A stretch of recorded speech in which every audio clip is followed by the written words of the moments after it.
Good. Unmute. All right. Well, thanks everybody for joining our third fully remote coaching SIG, and big thanks to Jessica. So typically we meet at uShip here in Austin, but yeah, as just mentioned, we're doing the remote thing.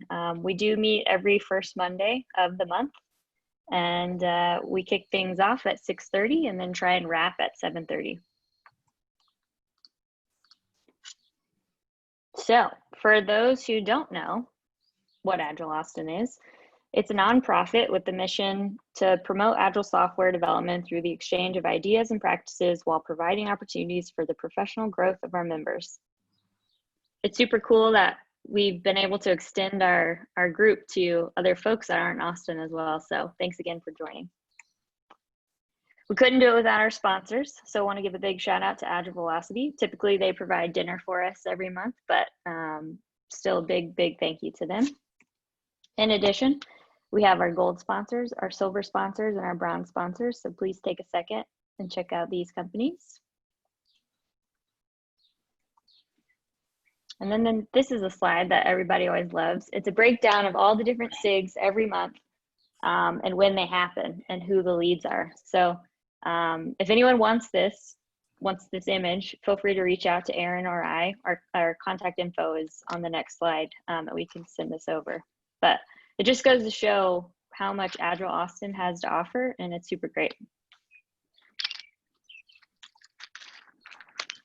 So the coaching SIG, what's our purpose? We really want to help Agile practitioners dive deeply into Agile coaching. So how we do that, we have guest speakers, panel discussions, and interactive opportunities every month to learn something new about Agile coaching. As mentioned, we meet the first Monday of every month, typically at uShip, but we're doing the remote thing.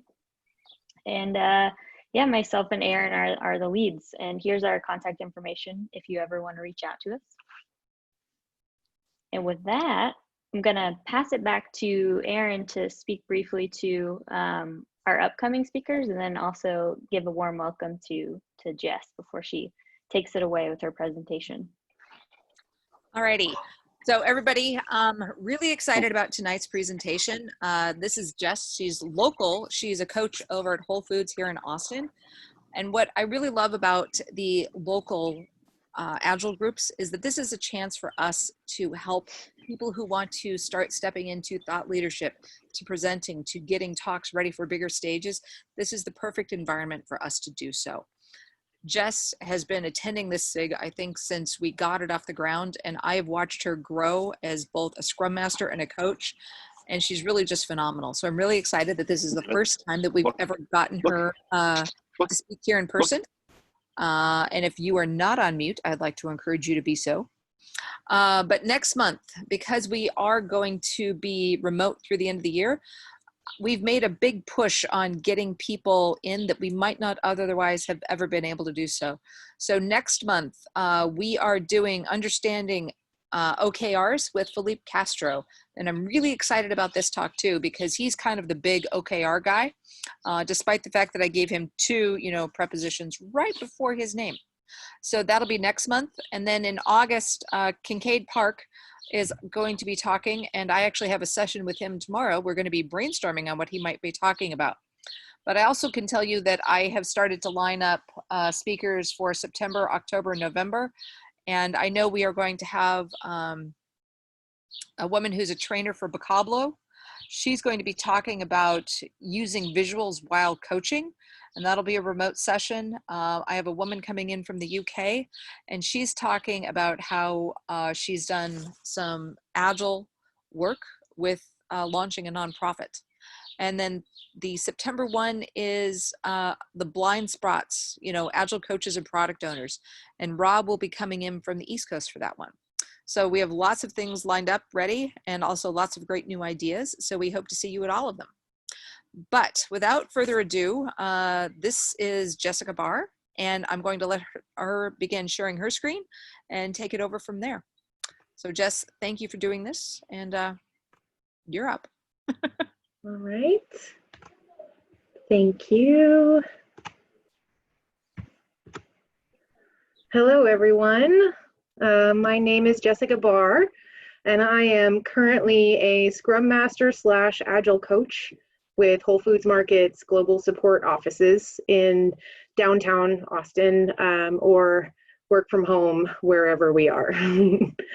I started my people management career in the early 2000s as a hotel manager after having spent 4 years working in front of a front desk, talking to customers and building rapport, especially with the repeat customers. I moved into the tech field after I had my son, if only for a reprieve from that 24-hour, 7-day-a-week hospitality lifestyle. And I spent 11 years supporting data processes that powered automotive dealers' incentive programs. And that was a lot of fun, and I learned a lot from that. In my last 3 years there, I did manage a team. And, after having worked my way up through the ranks, I had support associates as well as 20 plus global client accounts to manage. So in addition to the team that I managed there locally, I also had a team in India. So having to manage the psychological safety between those two environments, those two groups, those two time zones, it was a challenge, and it was very awesome to have come through and gain some knowledge and insight. During that time, I also delivered SMART goal training sessions. I traveled to India to help them deliver customer service strategies over the phone. And I was asked to lead special projects for innovation and training creation. So now I I coach a team of engineers and quality assurance technicians in the retail supply chain space, which is definitely not automotive and definitely not hospitality. So it's exciting to have been able to make such different transitions, both in industry and roles. So I feel like I have a unique perspective after having seen employees in different circumstances and from different angles, both from within and from without.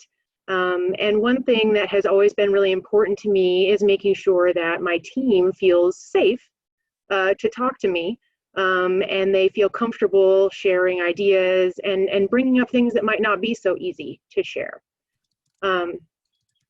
So, it's a lifelong journey for me to kind of discover new ways to be better at what I do.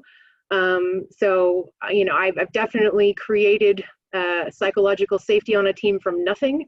And I've also had to protect and maintain psychological safety within a team from outside influences.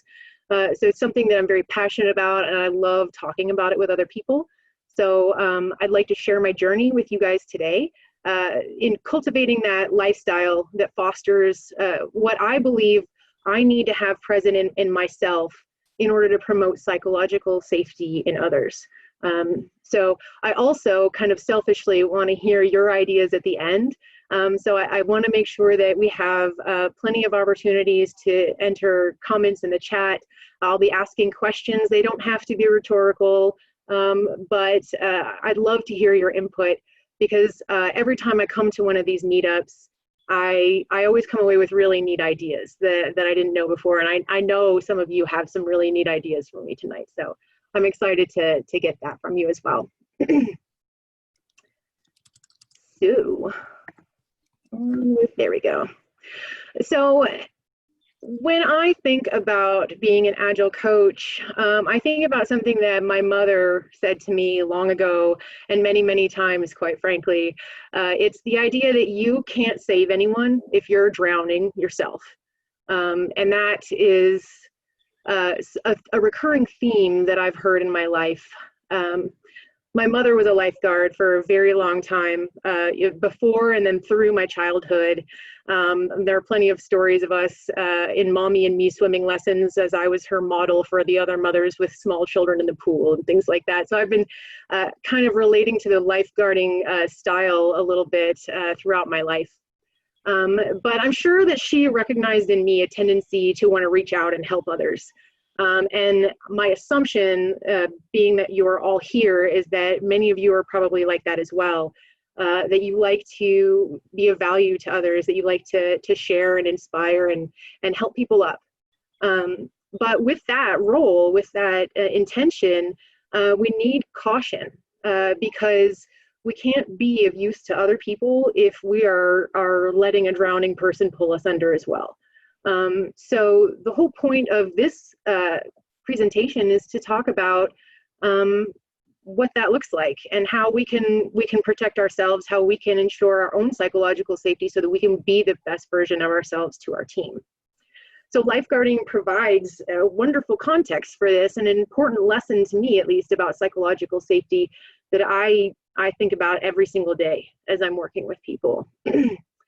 So the more I thought about this topic, the more I came to believe that Agile coaches are like lifeguards. We interact with people when they're vulnerable. We're always watching out for danger. And the better things are going, generally the less we're needed. I know some of y'all will chuckle because the true work of a Scrum Master and Agile coach is never done. But you know, a lifeguard will create a safe space to play and to interact, as does an Agile coach. We create a safe psychological space for teams to innovate and practice skills and fail fast.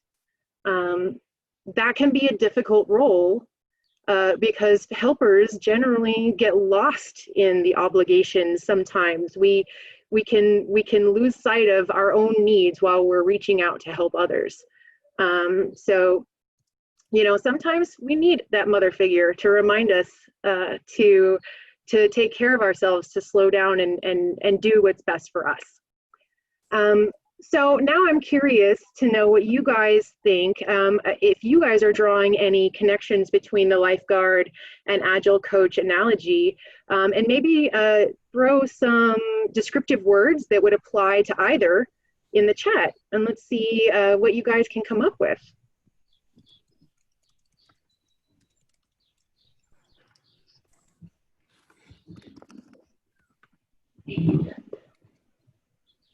Here we go, there's my chat. Ooh, observant, that's right. Setting boundaries.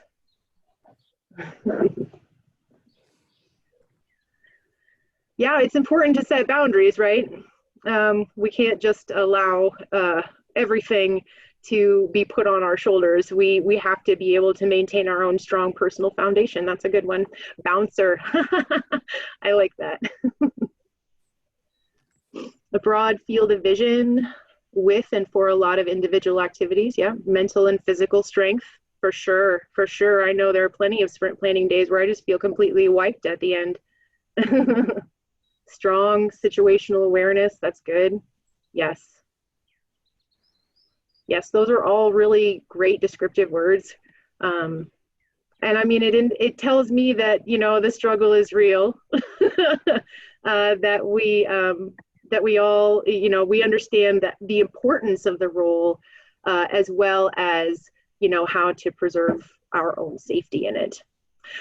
So, you know, I think, I think there is always going to be a need for coaches. I know I said that last part a little tongue in cheek about not being needed, but really we are always needed. And it might sometimes look like product ownership, sometimes it looks like project management, and those thoughts can get really conflated in our minds. Sometimes a lifeguard is having to clean up at the pool or teach swimming lessons, and they're not like out there saving lives. So, you know, an Agile coach is similar to that. Sometimes we're retraining team members out of bad habits. Sometimes we're setting up a JIRA project. Sometimes we get to lead teams into increasing self-organization. Once I leaned into the part of the Scrum Master role, that's when I started seeing impediments to be removed rather than things that weren't in my job description. And once I made that turn, the entire world opened up for me and the value I could provide. And that was a scary, scary thing for me for a little while, because sometimes a Scrum Master can get they can become this kind of catch-all role. And so, you know, the mention of boundaries earlier, how do we establish boundaries? How do we protect ourselves? As a Scrum Master, I've facilitated UAT. I've taught product owners how to write user stories. I've walked developers through refinement, and I've set up and maintained our ticketing system. And none of those are strict Scrum Master / Agile coach roles, but they're needed. And I stepped in. And the willingness to step in, I think, can be an invitation for those outside to kind of continue to ask for things from us. So some of y'all have experienced that type of catch-all role before, and grappling with that was really unnerving for me. So we have to establish boundaries. We have to protect our emotions, take time to care for our psychological safety so that when the time comes, we can throw the life raft out to someone else and be beneficial. So how do we do this and what does that look like? So I really like Timothy Clark's definition, and that's up on the screen for you now. Psychological safety is a condition in which human beings feel included. They feel safe to learn, they feel safe to contribute, and they feel safe to challenge the status quo, all without fear of being embarrassed, marginalized, or punished in some way. So as we talk about psychological safety, I really like using this framework because it kind of covers all bases. So we'll think about psychological safety in terms of this as we move forward. And sometimes it's easier for me to identify a thing when I'm looking at the absence of that thing. So for the next question that I'd like you guys to contribute to in the chat, think of a situation where, you know, there wasn't immediate psychological safety. You don't have to put the situation in the chat, but just have that idea in mind. If it was a work situation, or perhaps you were meeting with your boss, or a one-on-one, or a team meeting. But this situation, you know, that doesn't have psychological safety, where it was clear that people were nervous and weren't speaking up, or had a problem and didn't want to voice it. So have that in your mind. And then as you're thinking about that, think about what emotions come up for you when you think about that. But being in that moment or observing others in that moment, what kinds of emotions happened for you guys? And then once you've added what emotions that came up for you, tell me what emotions you feel may have come up for the facilitators in those scenarios, the people leading the meeting.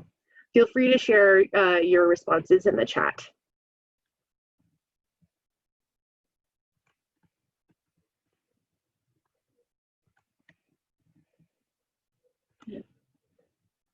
For some reason, I can't see the chat anymore.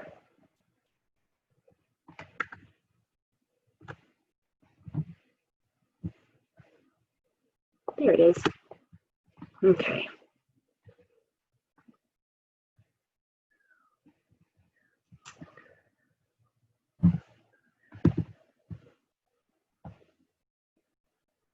Embarrassed in different ways for everyone. Worried, dismissed, uncomfortable, disconnected, not listening, not interested, trapped. Oh man, yeah. Facilitators feeling anxious, how the messaging should be received, frustration, failure no matter what. Oh man. Anxiousness, feeling exposed and attacked. Yeah, all of these emotions come up for us with just the prompt of, you know, what might be a psychologically unsafe situation. So, you know, imagine then what it's like for the teams that we're facilitating. You know, how do we recognize those things in our teams is really what we want to start leaning into. So here's a scenario from my own personal journey. I and some other Scrum Masters that I know deal with this situation all the time, and it is the team that doesn't want to respond. So the Scrum Master throws out a question, and there's silence. No one says anything. No one contributes. No one participates, and it's a little demoralizing. But when you think about the fact that when you ask a question of this team, this is the team that has the secret to success for themselves. They know, and they may not realize it, but they know what they need. They're just not saying it. How do we tap into that secret? How do we unlock that information? How do we give them the environment that makes them feel safe about sharing? If there was ever a telltale sign that psychological safety is not present or maybe lacking in the group, it's that they're not responding. So it's up to the coach to get the team talking about the right things. So how do we get them to start talking about the right things in the first place? Can you think of a time now? I know you just gave me an example of when there was a situation lacking psychological safety, but now let's turn our thinking to a situation where you were amazed or you observed high quality of psychological safety. Perhaps you witnessed someone maneuvering through a tense situation and you thought they did it very eloquently. Maybe it's a coworker, a friend, a public figure, it could be anybody. What emotions come up for us there? What observations did you see in that person that impressed you? Was there a specific moment? Was there something that they said that was like, haha, that's a great way to respond to that situation? Share with us in the chat.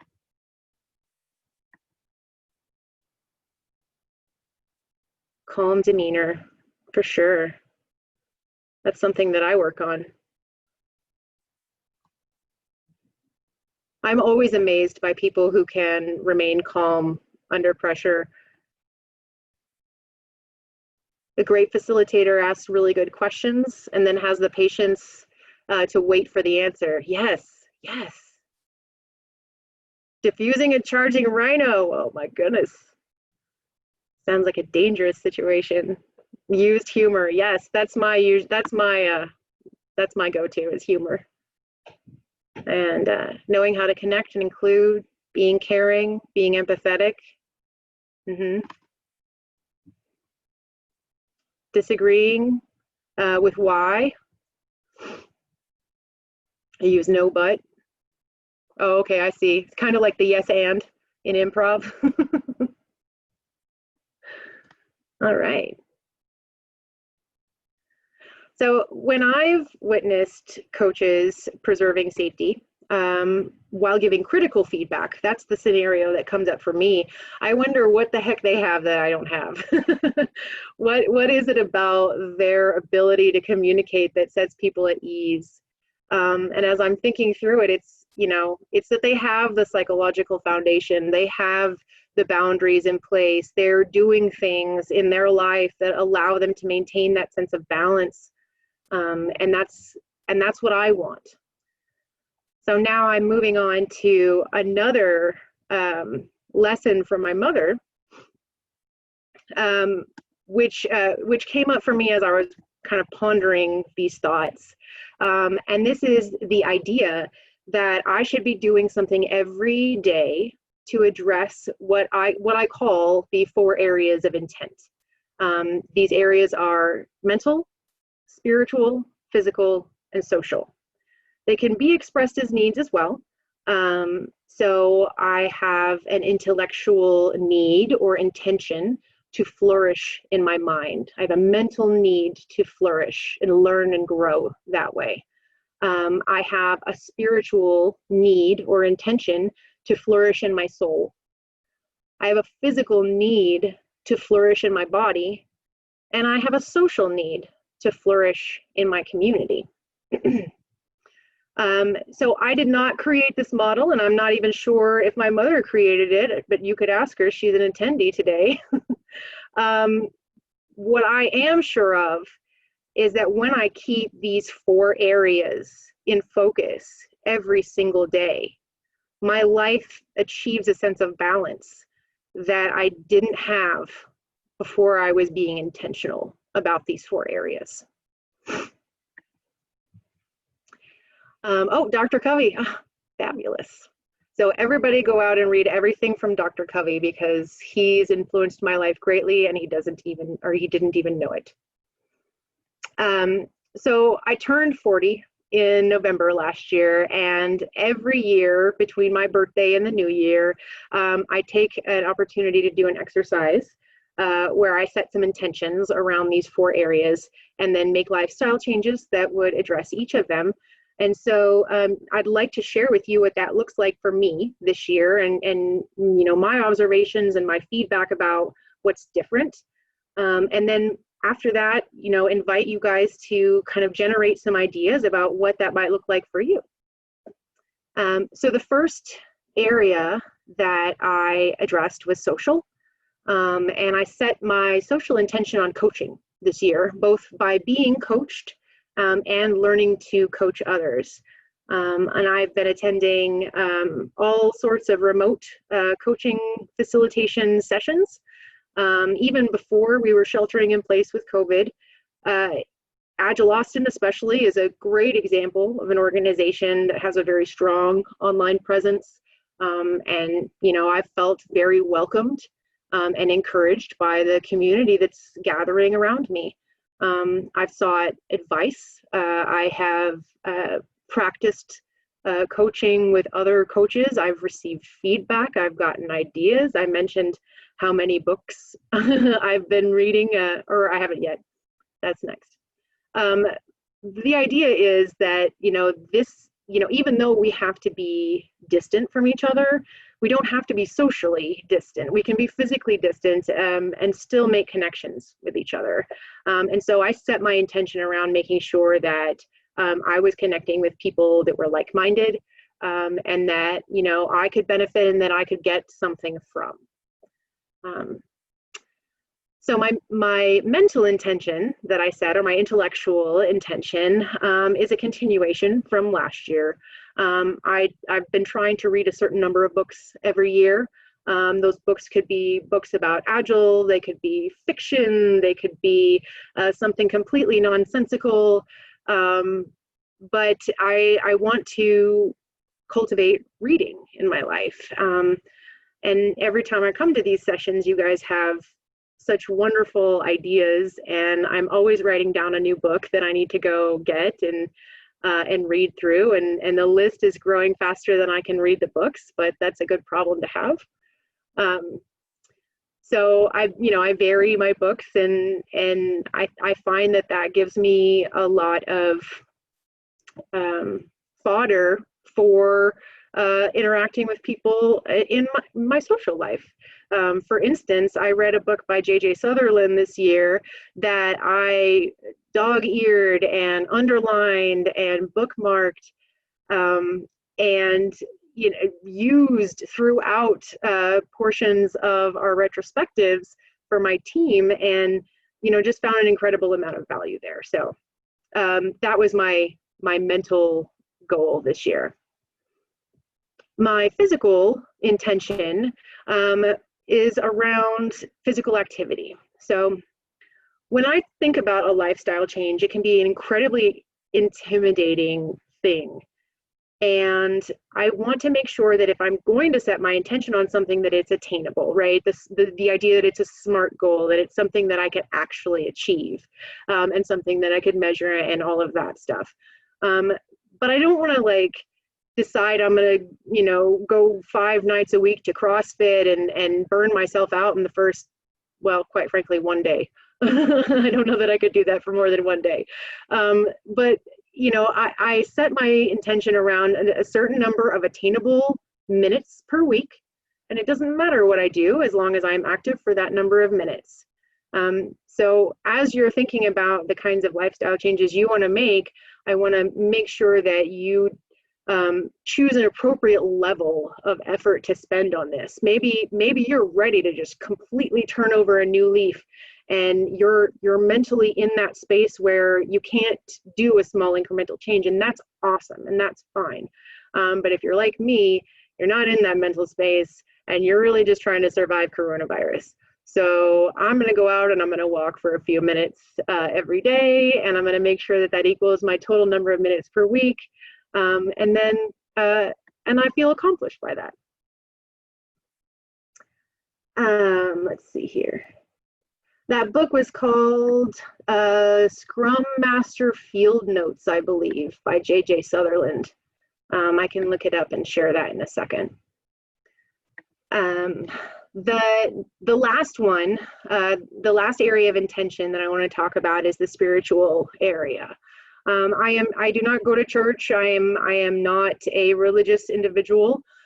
However, I do recognize that we are spiritual beings that have values, and we seek meaning out of life, and that is really important to continue to cultivate and balance.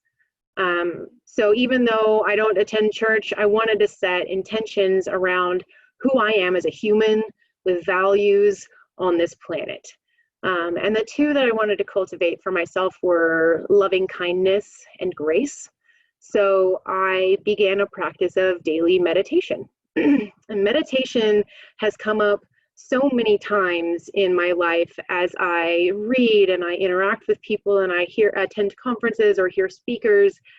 Every time I hear anything about maintaining poise and confidence and developing, a practice of loving kindness, it is meditation that's pointed to. So this year I started a daily practice of meditation for 10 minutes every day. And that 10 minutes has benefited me greatly. And I'm still kind of discovering all the different ways that I'm slightly different before. But I will share a few of those. For instance, one of them is my poise. So having the ability to maintain that calm affect when there's a tense situation around you, being able to hear feedback and not internalize it. Those are some things that have really changed in my life since I started meditation. So I won't jump ahead too far because I do want to get into my day-to-day benefits. But does anyone else have any thoughts about these areas of intention or ruminations that have come up for you that you'd like to share with the group?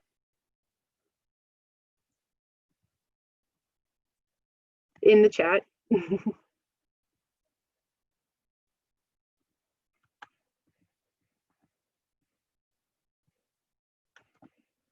Practicing mindfulness, yes. I need to do hard exercise consistently, yep. I found that when I started walking for a certain number of minutes, it made me sad if I didn't do it that day. And that's when I think that you're turning a corner on a lifestyle change, is when you miss it, when it's not there. Ooh, art therapy. I love art therapy. I'm always starting projects and not finishing them. Grateful journaling. Oh yes, gratitude. That's another area that I didn't set specific intentions around that this year, but absolutely, gratitude is probably the #1 way to make yourself joyful in life. Yes.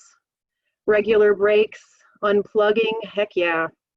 Complimenting others, I love it. Let's see, the 100-Day Project combines poetry, powerful questions, and watercolors. Wow, I am going to have to look that up. That sounds fantastic. Figuring out how to do something akin to what PT, physical therapy, I guess, in the age of the pandemic, yeah.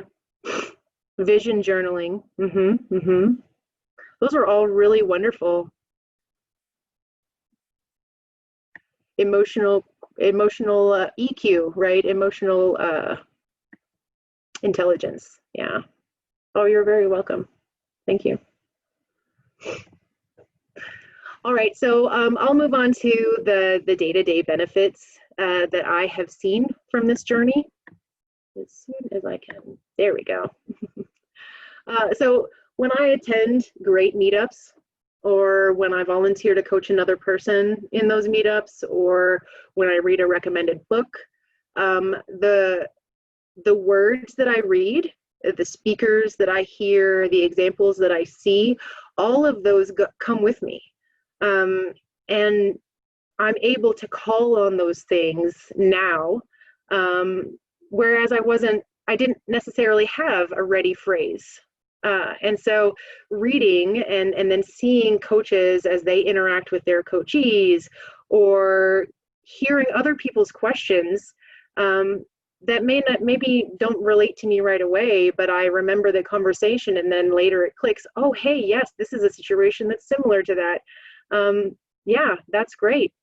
I mentioned the J.J. Sutherland book that helps me a lot.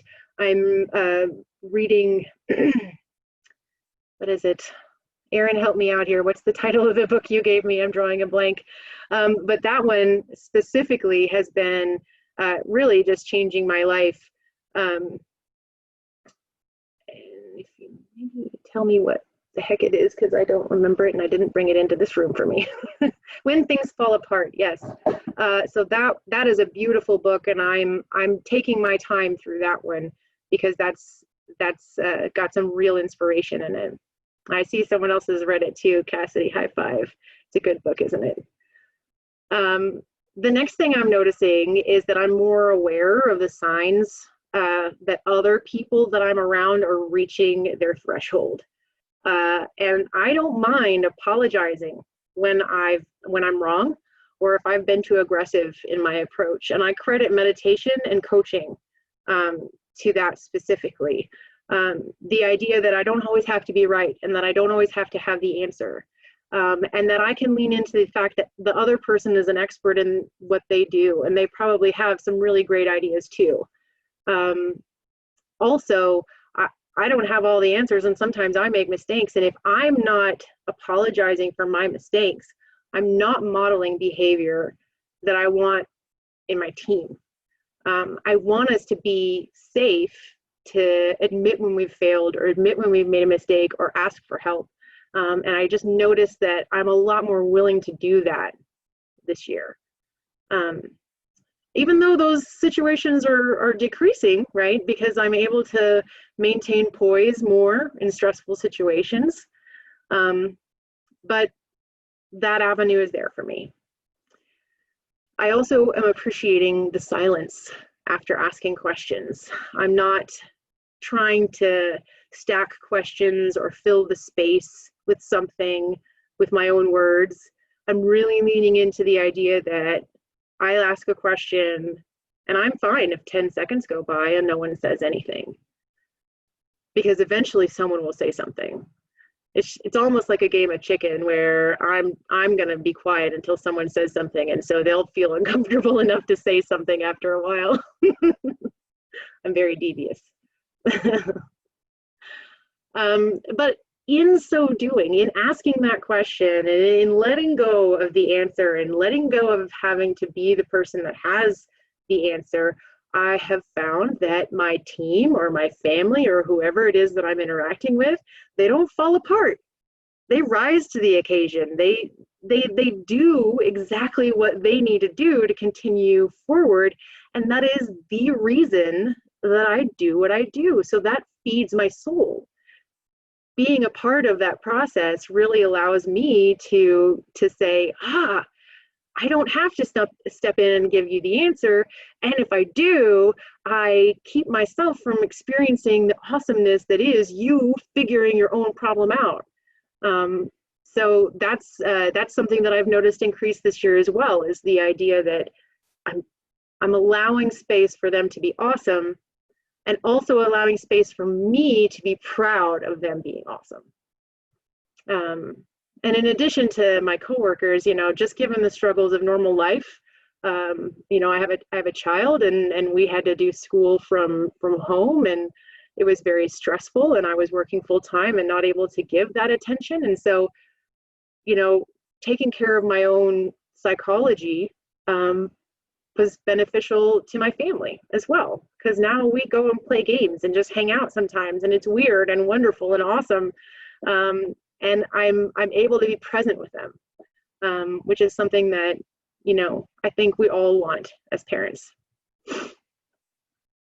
So what is the impact on my team? How does any of this, you know, help me as a Scrum Master or an occasional Agile coach? Well, I've noticed some things in myself and in my team. I've noticed the presence of more self-deprecating humor. And I think that we can all think of a time when we felt that making fun of ourselves would be detrimental in some way. I have been in environments where I didn't feel safe to joke around or to make fun of myself or to laugh about a mistake I made. And so the presence of self-deprecating humor, in my opinion, is one of the ways you can tell that there is some sort of safety around. People are willing to take themselves lightly or laugh about themselves. Another thing I've noticed is that I'm a better servant leader. I'm much more attuned to what my team members are saying, but not just what they're saying, what they're also not saying. So what are they omitting when they tell me something? And that's not something that, you know, just coming in and not paying attention, that's not something that you would ever know, what's not being said. So I feel like when I don't hear something that I'm expecting to hear from them, that cues me to ask a question. And that makes me a more effective servant leader. I also have been hearing complaints less as personal attacks and more symptoms of real problems that need to be uncovered and treated. And just this last week, we did an experiment on our team to change up the way we were organizing ourselves. And that meant inserting some meetings into the schedule that were not previously planned during our sprint. And so there was feedback from several team members that there was just too many meetings. And you know, having been the person that sent out the Outlook meeting invitations, I could say, oh, well, you know, I sent them out because we're doing this experiment. Or I could say, hey, that's really valuable feedback.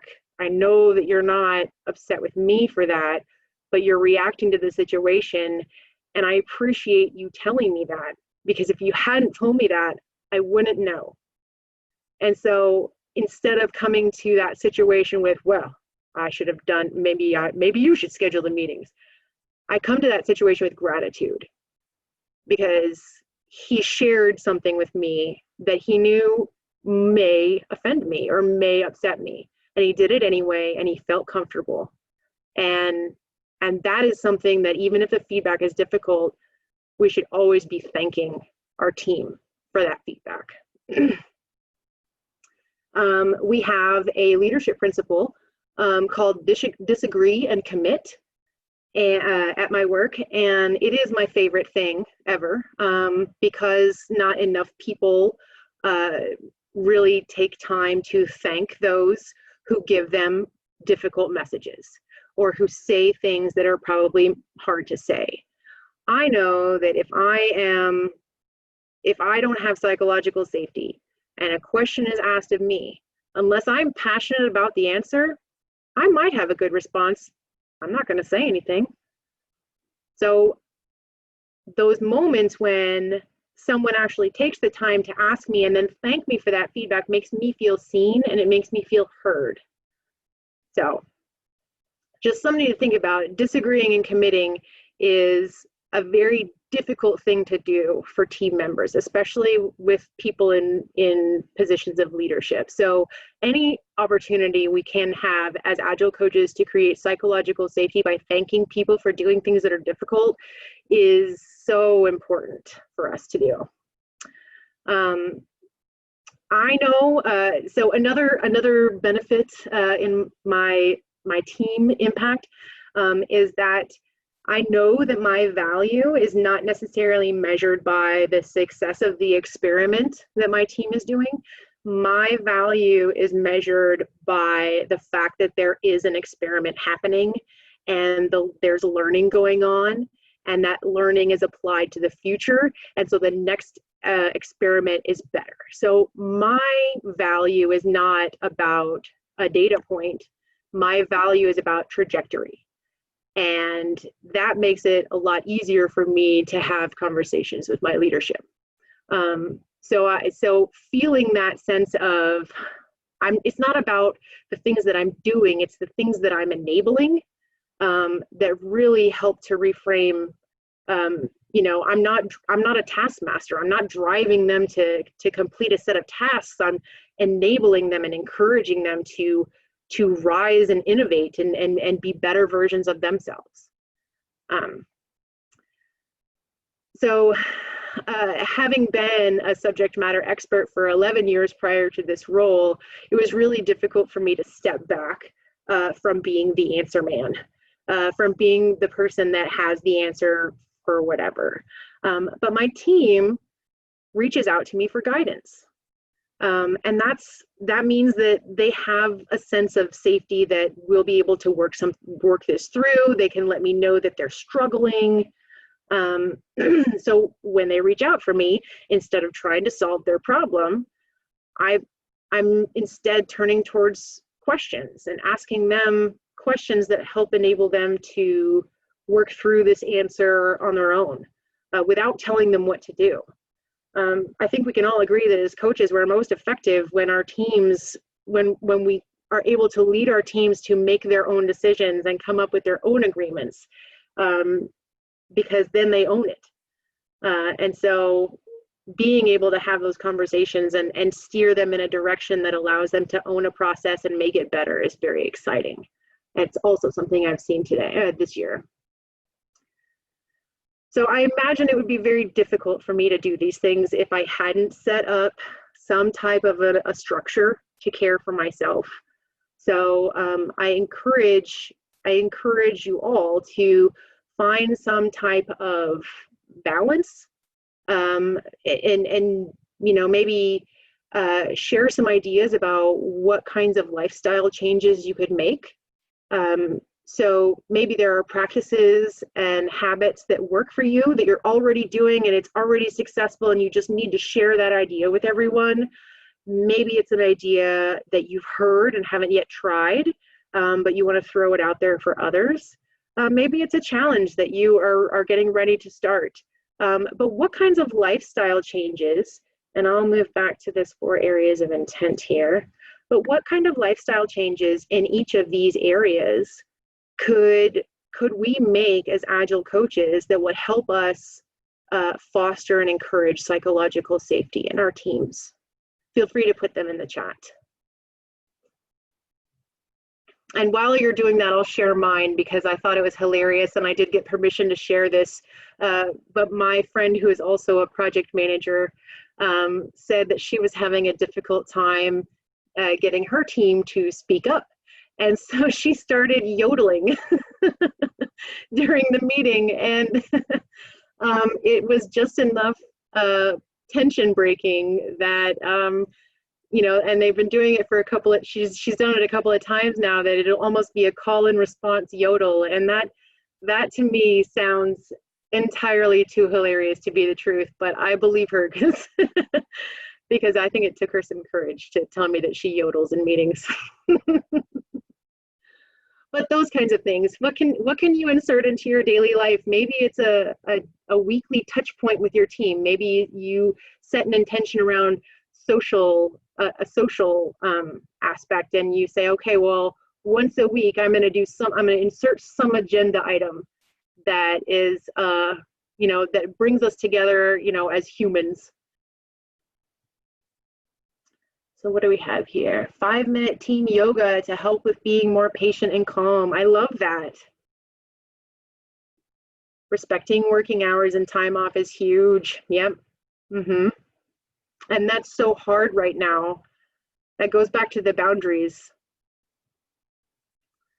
Leaning on good books, things I wouldn't normally read as part of Agile leadership change management or organizational psychology. Hang out socially, get to know each other personally. Moments of levity. Yes, absurdity and joy. Those are my favorite moments. Using humor, breaking the tension, uniting through silliness. I'm going to make a t-shirt that says uniting through silliness. I love that. Karaoke. Yes. I love karaoke. And if you're in Austin, we ought to get together after coronavirus and do some karaokeing.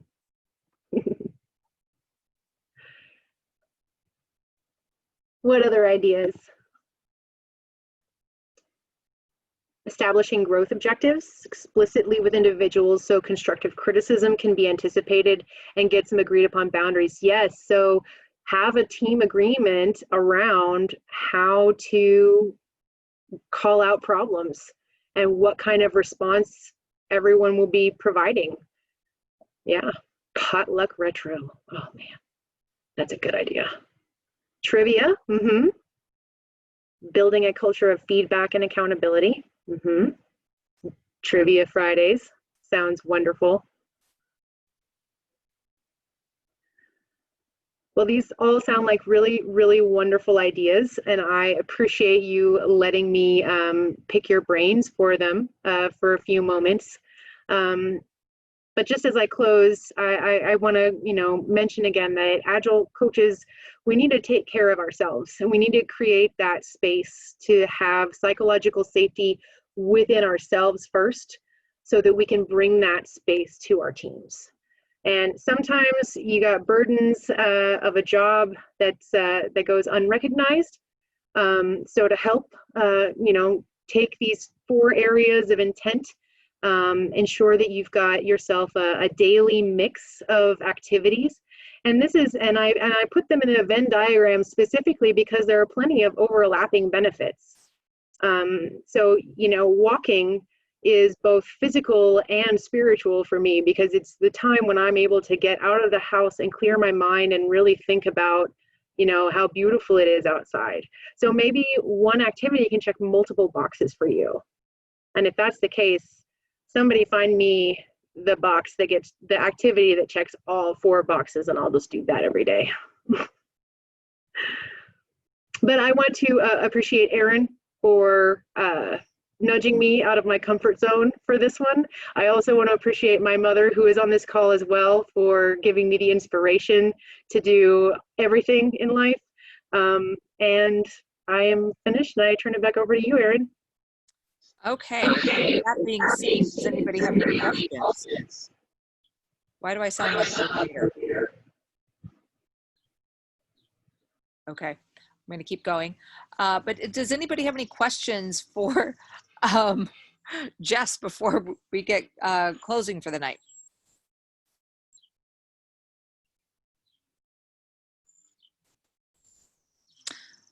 So Jess, honestly, that was fantastic. I really want to thank you, number one, for your honesty and your vulnerability, and really wonderful inclusion work off of getting people over from chat to being involved here. So if nobody has any questions for tonight, we're going to start closing it down. So number one, we will have our Agile Coaching SIG. This meetup will be virtual pretty much through the end of the year, and it will be the first Monday of every month, just like we're doing right now. Secondly, if you are serious about Agile coaching and improving, we also have Agile coaching circles. And those we have ones for Europe time zones, and we also have North America friendly time zones. I know June tickets are gone, but we still have tickets through the end of the year, and these are free to anybody. We're going to give people a space for learning, but then also for breakout rooms where you can go practice coaching, practice mentoring, and get feedback right there as well. So with that, unless anybody has any questions or anything we've missed, I think that's all we have. Don't forget to connect with Jessica, and both with me and Brittany over on LinkedIn. So if you have questions, you can always shout us out over there, and we'll help get them answered for you. Okay. Everybody, with that, go enjoy your glorious June night, and it is June now. All right. So Jess and Brittany, just stay on and we'll close it down. Thanks all. Bye, everyone.